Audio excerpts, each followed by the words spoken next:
बिस्मिल्लाहिर्रहमानिर्रहीम। अस्सलाम वालेकुम नाज़रीन, आप यूट्यूब चैनल देख रहे हैं। मैं इमरान खान हूँ। आपने अगर अभी तक वीपीएन इंस्टॉल नहीं किया तो अपने अपने मोबाइल फ़ोन पे वीपीएन इंस्टॉल कर दें, ताकि मेरी और तमाम वो लोग जो आज़ाद सहाफ़त कर रहे हैं और पाकिस्तान में रूल ऑफ़ लॉ के लिए, आज़ादी इज़हार राय के लिए बात कर रहे हैं, उनकी आवाज़ को दबाने की कोशिशें नाकाम हो जाएँ।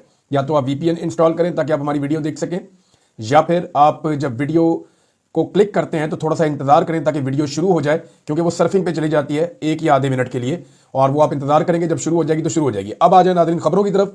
डॉक्टर आसिफ हैं, ये ओवरसीज़ पाकिस्तानी हैं, अमेरिका में रहते हैं, और ये एक बहुत बड़ी डेवलपमेंट है पाकिस्तान की हुकूमत के लिए, एक नई मुश्किल है। मैं पहले थोड़ा सा आपको बताऊं, डॉक्टर आसिफ, ये आप एक तस्वीर देखें, इसमें खड़े हुए हैं साथ रिचर्ड ग्रेनल के। ये रिचर्ड ग्रेनल अमेरिका में डोनाल्ड ट्रंप की टीम का हिस्सा है और बड़े अहम रुकन हैं, डोनाल्ड ट्रंप के साथ हैं।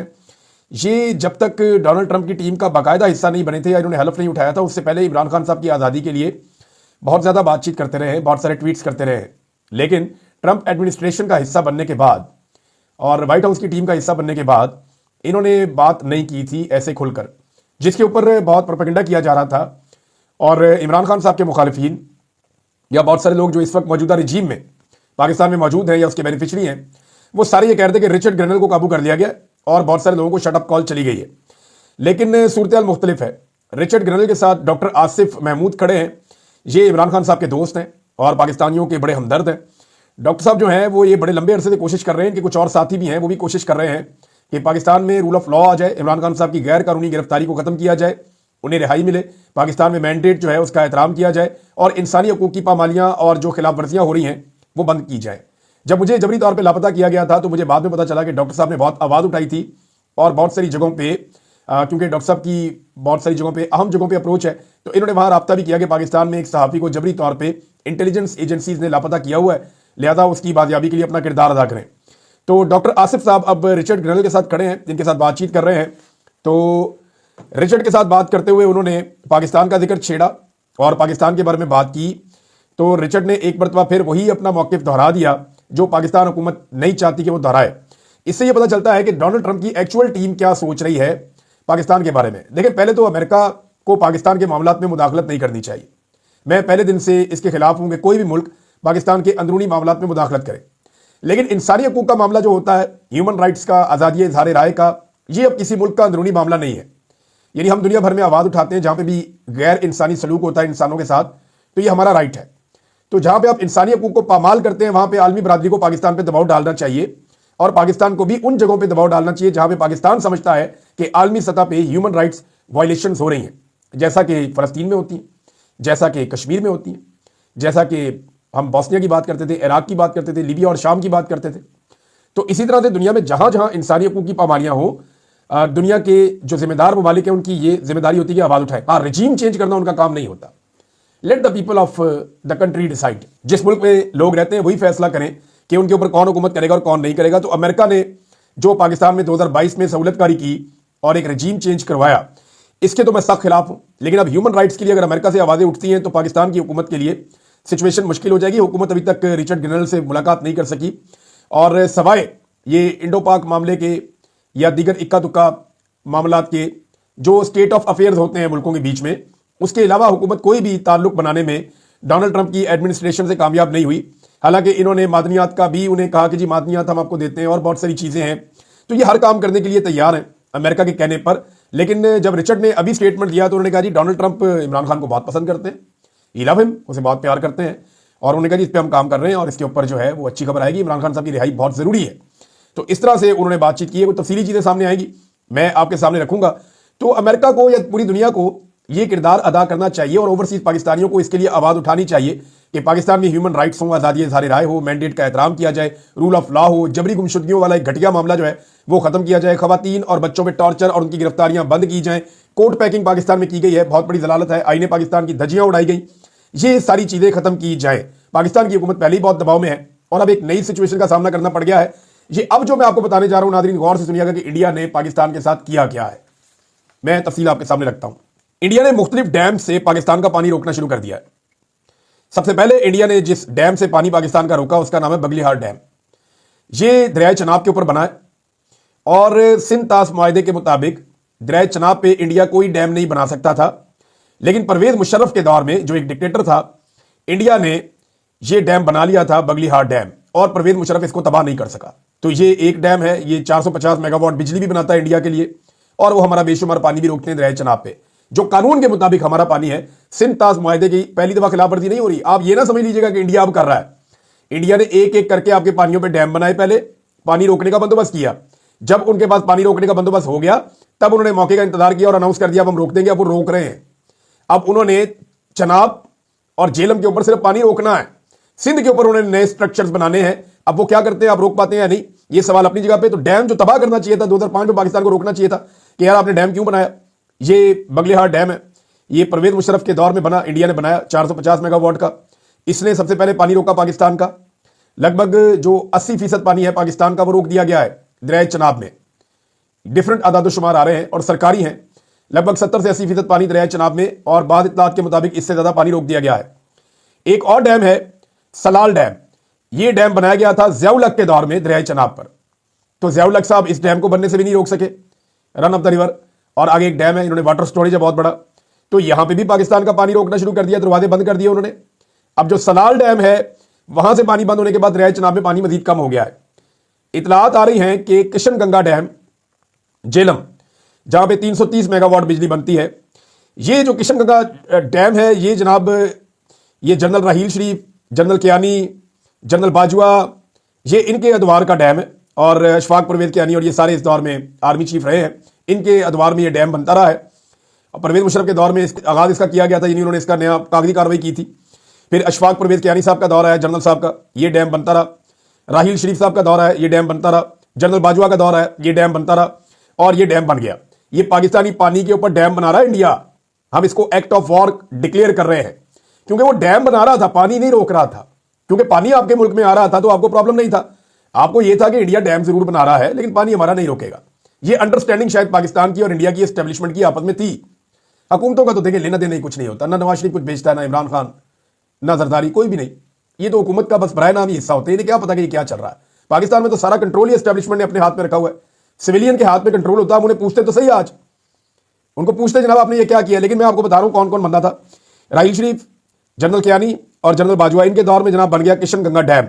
अब ये दरिया झेलम के ऊपर है, इस पे अगर उन्होंने पानी रोका तो दरिया झेलम भी खुश्क होना शुरू हो जाएगा।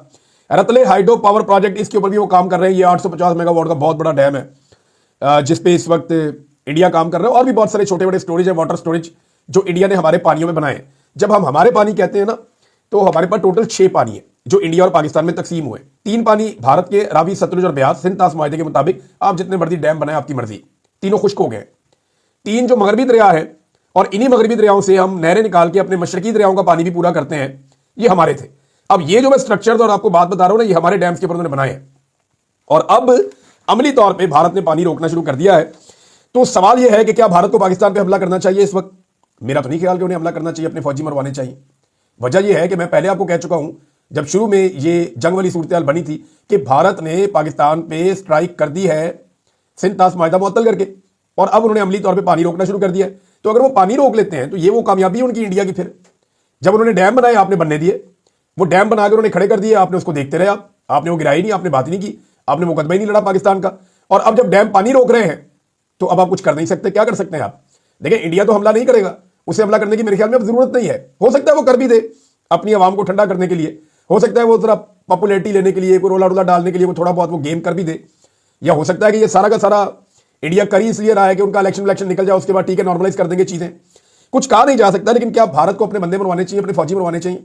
मेरा नहीं ख्याल कि ये कोई अक्लमंदी का फैसला होगा। पाकिस्तान को क्या करना चाहिए? देखिए, पाकिस्तान को भारत ने दिखा दिया कि वो पानी रोक सकता है। अब ये खबरें पाकिस्तान के मीडिया में, इंटरनेशनल मीडिया में आ रही हैं कि कौन कौन से डैम है जहां पे भारत ने पानी रोक दिया है, और कौन कौन से डैम है जहां पे भारत पानी रोकने के बारे में इस वक्त प्लान कर रहा है। तो पाकिस्तान इस पानी को कैसे जारी करवा सकता है? लेकिन इससे पहले आपको एक स्टेटमेंट सुनना चाहिए, जो इसहाक डार साहब का स्टेटमेंट है। ये बड़ा जरूरी है, जरा ये सुनिए आप। डार साहब ने इस स्टेटमेंट में क्या कहा, इससे आपको पता चलेगा। इसके ऊपर इसमें किसी किस्म की एनक्रोचमेंट, सस्पेंशन, हमारे पानी का रुकाव विल नॉट बी एक्सेप्टेबल। इसीलिए वर्ड यूज किए गए हैं आज के एलामिये में कि it tantamount to be an act of war. तो बाकी आप समझते हैं कि जो भी हमें एक्शन लेने होंगे वो we are prepared for that. ये जरा एक बार फिर सुने। इसके ऊपर इसमें किसी किस्म की एनक्रोचमेंट, सस्पेंशन, हमारे पानी का रुकाव विल नॉट बी एक्सेप्टेबल। इसीलिए वर्ड यूज किए गए हैं आज के एलामिये में कि it tantamount to be an act of war. तो बाकी आप समझते हैं कि जो भी हमें एक्शन लेने होंगे वो we are prepared for that. लेकिन डार साहब क्या कह रहे हैं? डार साहब पाकिस्तान के डिप्टी वज़ीर आज़म हैं और वो ये कह रहे हैं कि, और वज़ीर खारजा भी हैं, वो ये कह रहे हैं कि हम इसको ऐलान जंग समझेंगे, एक एक्ट ऑफ वॉर समझेंगे कि आपने हमारे साथ जंग शुरू कर दी है अगर आपने पानी रोका तो। ये डार साहब का चंद दिन पहले का स्टेटमेंट है कि अगर आपने पानी रोका, डैम्स उन्होंने बना लिए, अगर आपने पानी रोका तो फिर हम इसको ऐलान जंग समझेंगे, हम समझेंगे आपने हम पे हमला कर दिया, एक्ट ऑफ वॉर है। अब उन्होंने पानी रोक दिया है। अब इस एक्ट ऑफ वॉर का पाकिस्तान जवाब कैसे देगा? क्या पानी खुलवाने के लिए पाकिस्तान बैरूनी दबाव जो है उसको इस्तेमाल कर सकता है? मुझे नहीं लगता, क्योंकि इंडिया और पाकिस्तान के अगर दुनिया के साथ मुरासम देखें तो इंडिया कुछ आगे है पाकिस्तान से। पाकिस्तान की खारजा पॉलिसी में उतनी सपोर्ट दुनिया में नहीं है। लड़ाई की धमकी, पाकिस्तान लड़ाई की धमकी, तो पाकिस्तान तो एटम बम चलाने की धमकियां भी दे रहा है, पाकिस्तान के सफीर और वजीर तक ये धमकियां दे रहे हैं, लेकिन इंडिया उसके बावजूद पानी बंद कर रहा है। क्या पाकिस्तान भारत में किसी वाटर स्ट्रक्चर को तबाह कर सकता है? यानी पाकिस्तान आज़ाद कश्मीर या जीबी में, गिलगित बल्तिस्तान में कोई डैम बनाता है तो इंडिया एतराज़ करता है आलमी सतह पे। अब इंडिया ने वाटर स्ट्रक्चर आपके पानी के ऊपर बना दिए हैं, आप बवक्त उनको रोक नहीं पाए, लेकिन अब वो पानी रोक रहे हैं, क्या आप वो स्ट्रक्चर तबाह कर सकते हैं? ये एक बड़ा सवाल है, क्योंकि डार साहब ने खुद कहा है कि ये एक्ट ऑफ वार है। उन्होंने इसको एक्ट ऑफ वॉर करार दिया डार साहब ने। अब नाज़रीन, सिचुएशन आपके सामने है, पाकिस्तान इसको कैसे टैकल करता है मुझे कोई समझ नहीं आ रही, क्योंकि देखें इसके लिए बड़ा हार्ड स्टांस लेना पड़ेगा। वो उन्होंने पानी रोक दिया है, अब पानी खुलवाने के लिए आप किस हद तक जा सकते हैं कि आप एक जंग का खतरा मोल ले सकते हैं? अगर आप जंग नहीं करते तो आपके किसानों को पानी कम मिलेगा, आपकी अजनास कम होंगी, आप ग़िज़ाई किल्लत का शिकार होंगे। पहले ही आपके पास यहाँ पे किसान मायूस है, गंदम की आप कीमत नहीं दे रहे, कपास आपकी जो है वो तकरीबन कोई 35% तक कम हो गई है पाकिस्तान में। तो पाकिस्तान में हर किस्म की अजनास कम होती चली जा रही है। किसान पहले ही परेशान है, जब उसे और पानी की किल्लत का सामना करना पड़ेगा तो पाकिस्तान में ग़िज़ाई किल्लत होने का खतरा बढ़ता चला जाएगा, पाकिस्तान की मईशत को बड़ा झटका लगेगा। अब देखना यह है कि पाकिस्तान की जो मिलिट्री एस्टेब्लिशमेंट है वो इस बारे में क्या फैसला करती है। सियासतदान तो ना 3 में तो ना 13 में, और ये फैसला देखें होना तो सियासतदानों को करना चाहिए। प्रैक्टिकली लतीफ़ खोसा साहब ने बड़ी ज़बरदस्त बात की है, मैं वो बात आपको निकाल के सुना भी देता हूँ। असल बात वही है कि फैसला जो है वो तो सियासतदानों को करना चाहिए, किसी और को ये हक नहीं है कि वो ये फैसला करे, चाहे वो कोई फौजी है, चाहे वो कोई और किसी और इदारे में बैठा हुआ आदमी है। ये फैसला तो सिविलियन की आदत का होना चाहिए। जंग के मामलात में लतीफ़ खोसा साहब ने बड़ी खुलकर बात की, उन्होंने क्या कहा ये जरा सुने आप।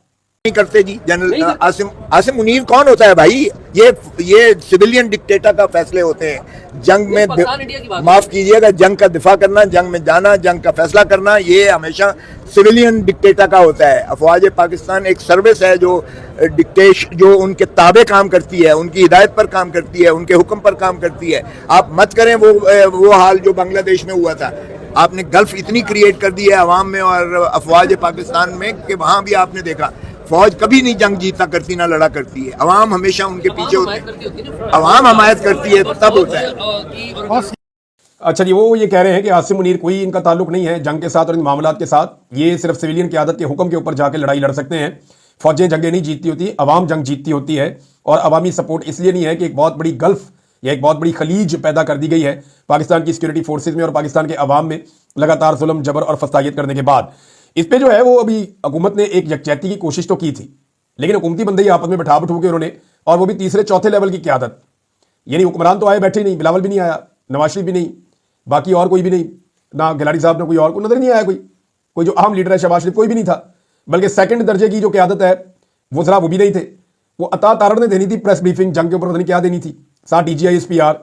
तो वो चौथे दर्जे की जो क़यादत है सियासी जमातों की, वो वहां पे बैठे हुए थे MNAs वगैरह, और वो सुन रहे थे, और अपोजिशन ने भी उसको संजीदा नहीं लिया। मौलाना फजलुर रहमान साहब ने इस पर क्या कहा, ये भी बहुत इंपॉर्टेंट है, जरा फजलुर रहमान साहब की आप बात सुने। वो फजलुर रहमान साहब कहते हैं ये तो मजाक है, यानी मैं स्टेटमेंट आपको पढ़ के सुनाया। तो उन्होंने कहा ब्रीफिंग गैर संजीदा रवैया है, ब्रीफिंग गैर संजीदा थी, ये गैर संजीदा इकदाम क्यों लिए जा रहे हैं, किसी को कोई इल्म नहीं था, सिर्फ फौजी सोच और अप्रोच काफी नहीं है मौजूदा हालात से निपटने के लिए, और यानी हमें तो बुलाया नहीं गया, फजलुर रहमान साहब ने साफ कहा। तो आप अंदाजा करें कि किस लेवल की हुकूमत की गैर संजीदगी है कि कौमी यकजहती की कॉन्फ्रेंस सिर्फ इसलिए बुलाई कि इसमें भी हम पाकिस्तान तहरीक इंसाफ को गंदा कर लें। बाकी अपोजिशन कोई नहीं आई। यहां पे कुछ जर्नलिस्ट है वो रिपोर्ट कर रहे थे और उन्होंने कहा जी कोई भी नहीं आया। इसमें जनाब एक स्टेटमेंट और है जो शेख वकास अकरम साहब का है। ये स्टेटमेंट भी मैं आपके सामने रख देता हूं क्योंकि एक बड़ी इंपॉर्टेंट डेवलपमेंट हुई है पाकिस्तान में, और वो डेवलपमेंट हुई है तहरीक तहफ़्फ़ुज़ आईन पाकिस्तान के प्लेटफॉर्म से।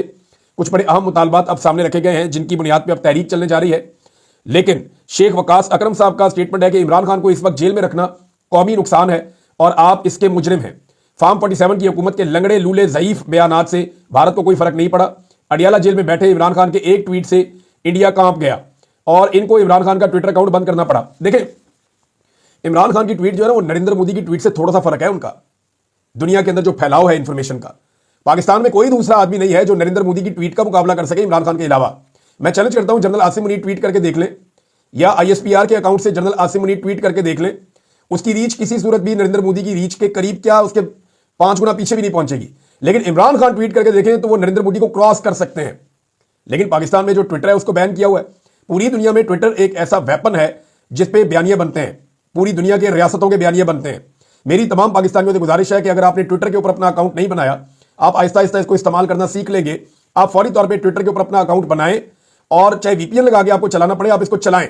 और अगर आप कुछ और नहीं कर सकते तो वो इंफॉर्मेशन जो पाकिस्तान को सपोर्ट करती है, वो चीजें जो पाकिस्तान में रूल ऑफ लॉ, आजादी इज़हार राय, पाकिस्तान में मैंडेट के एहतराम, इंसानी हकूक की खिलाफवर्जियों के बारे में जो पोस्टें भी आपको नजर आए, आप कुछ और ना करें, एक बटन दबा के आप उनको ही पोस्ट कर दें, पूरी दुनिया में आपकी आवाज पहुंच जाती है।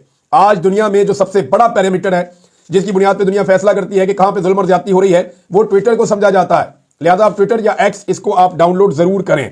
अल्लामा राजा नासिर अब्बास साहब ने कहा कि फॉर्म 47 के जरिए वतन पर कब्जा करने वाले इक्तदार के भूखे अपने ही लोगों पर गोलियां चलाकर उनको कत्ल करने वाले कभी भी अपने वतन का दिफा नहीं कर सकते, कभी नहीं कर सकते, उन्होंने कहा। और साथ ही अल्लामा साहब ने कहा कि पाकिस्तान का बच्चा बच्चा जानता है कि इलेक्शन हारे हुए हैं, ये किस हैसियत में इक्तदार की कुर्सी पर बैठे हैं, ये फॉर्म 47 वाले झूठे हैं, ये कभी सच नहीं बोलेंगे। मुल्क अपनी तारीख के बदतरीन दौर से गुजर रहा है। 8 फरवरी को अवाम ने बड़े मुश्किल हालात में पाकिस्तान तहरीक इंसाफ को वोट डालकर इनके खतरनाक मंसूबे को नाकाम बनाकर उन्हें रुसवा किया। तहरीक इंसाफ को सबसे ज्यादा वोट पंजाब में मिले। नाज़रीन, एक और चीज है, आप अंदाजा करें कि इस वक्त भारत में अपोजिशन और हुकूमत इकट्ठी हो रही है और वो पाकिस्तान के खिलाफ जो है वो कार्रवाई करने का सोच रहे हैं।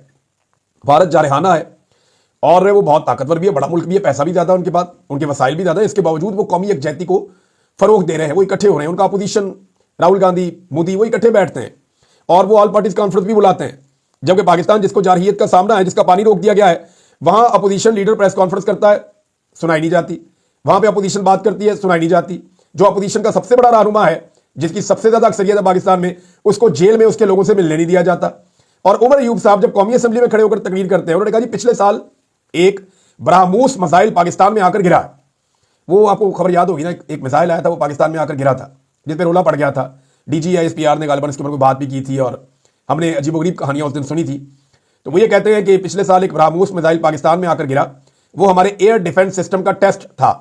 इस पर हमारा क्या रिस्पॉन्स था, ये सवाल उन्होंने जब पूछा उमर अयूब साहब ने, तो इस बात पर कौमी असेंबली में उनकी तकरीर कट कर दी गई। ये है नाजरीन संजीदगी का आलम कि भारत में इकट्ठा किया जा रहा है अपोजिशन को, पाकिस्तान में अलग अलग किया जा रहा है हुकूमत को, अपोजिशन को, सबको, और ये एस्टेब्लिशमेंट कर रही है। अब बलूचिस्तान में भी बहुत गुस्सा है। अख्तर मेंगल साहब का एक स्टेटमेंट है, उसमें मैं अपने वीलॉग का इख्तिताम करूंगा। स्टेटमेंट उन्होंने बड़ा खौफनाक दिया, लेकिन ये हकायक है जिनको फेस किए बगैर पाकिस्तान आगे नहीं बढ़ सकता।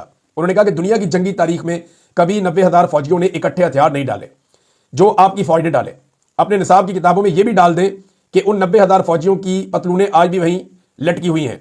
यह भी निसाब की किताबों में डाल दें कि आप जंग हार चुके थे और रेडियो पर खबरें चल रही थी कि हमने हिंदुस्तान के कौन कौन से इलाके फतह कर लिए हैं। सरदार अख्तर मेंगल ने यह बात की है। देखें, ये बहुत बुरा लगता है सुनने में, ये कहने में भी बहुत बुरा लगता है। ना हम ये कहना चाहते हैं, ना ये सुनना चाहते हैं। हम कौमी यकजहती चाहते हैं। हम ये चाहते हैं कि पूरी मुल्क, पूरी कौम उस वक्त अपनी फौज के साथ खड़ी हो जिस वक्त मुल्क के दिफा का मामला है। लेकिन खुदा का वास्ता कम से कम मिलिट्री एस्टेब्लिशमेंट कौम के साथ तो खड़ी हो। जुल्म, जबर, फस्तायत, ये चीजें बंद तो करे। लोगों को, औरतों को, बच्चों को मारना तो बंद करें। भाई, आप लोगों के जज्बात की किसी किस्म की आपको कदर ही नहीं है, तो फिर लोग जो हैं वो फिर उसी तरह सोचते हैं ना, टिट फॉर टैट होता है। मेरे ख्याल में पाकिस्तान की एस्टेब्लिशमेंट के लिए ये एक सुनहरी मौका है कि वो आवाम के गिले शुक्वे दूर करने के लिए एक कदम आगे बढ़े और जुल्म और ज्यादती बंद कर दे। अब तक इतनी, अपना ख्याल रखिएगा, अपने चैनल का भी। अल्लाह हाफिज़।